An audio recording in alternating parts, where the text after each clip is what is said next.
नमस्कार। आइए हम देवी भागवत के अनुसार रुद्राक्ष की महिमा को आज जानते हैं। देवी भागवत में रुद्राक्ष की क्या महिमा बतलाई। कहते हैं कि एक बार स्वयं परम पिता ब्रह्मा ने भगवान नारायण के लोक वैकुंठ में जाकर के भगवान को प्रणाम किया और भगवान नारायण से प्रार्थना करी कि प्रभु आप कृपा करके रुद्राक्ष की महिमा को बतलाए। तो भगवान ने कहा कि देखो ब्रह्मा जी, रुद्राक्ष यदि कोई कंठ में धारण कर लेता है और कंठ में धारण करके और दान करता है रुद्राक्ष, तो 21 कुलों का उद्धार करके वो रुद्रलोक में चला जाता है। कहते हैं कि प्रतिदिन शिव का पूजन करने वाला ब्राह्मण यदि मस्तक पर भस्म धारण नहीं करता और रुद्राक्ष धारण नहीं करता तो वो चंडाल योनि में जाता है, चाहे वो जितना शिव पूजन। ब्रह्मा जी ने कहा कि प्रभु, मैंने सुना है कि एक गधा आवागमन के बंधन से मुक्त हो गया सिर्फ इस कारण से कि उसने रुद्राक्ष धारण किया। तो भगवान ने रुद्राक्ष की महिमा बतलाई कि भैया रुद्राक्षम धारे कंठे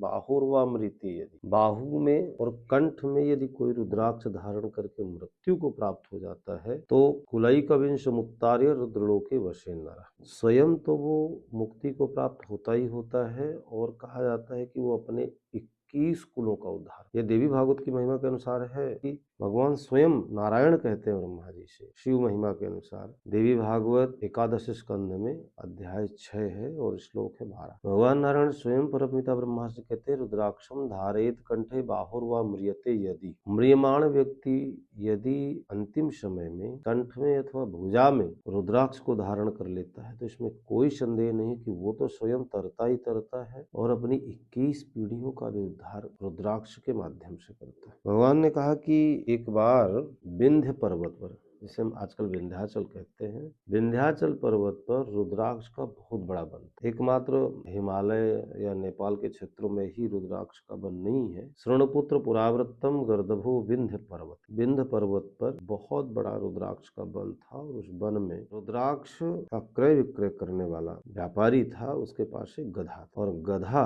नित्य रुद्राक्ष को ढोता था, ढो करके वो बाजार में लेकर के आता था और उसका क्रय। एक दिन रुद्राक्ष का बहुत बड़ा बोझ उसके मालिक ने उस गधे के ऊपर लादा। अब गधे के ऊपर लादा तो कहते हैं कि गधा रुद्राक्ष के भार के कारण पर्वत से गिरा और गिर करके उसने प्राण त्याग दिया। अब कहते हैं कि गधा रुद्राक्ष सिर्फ और सिर्फ लादे था, बोझ लादे था और बोझ लादने के कारण उसकी मृत्यु हुई और मृत्यु होते ही वो गधा उस योनि से मुक्त होकर के सीधे त्रिनेत्रधारी भगवान शंकर के पास जाकर के मुक्ति को प्राप्त हो। कहने का मतलब वो सीधे रुद्रलोक को प्राप्त हो गया। तो ये रुद्राक्ष की महिमा। भगवान ने रुद्राक्ष की महिमा में भगवान नारायण ने कहा कि भैया यदि सिर में कोई रुद्राक्ष धारण करता है तो करोड़ गुना फल प्राप्त हो।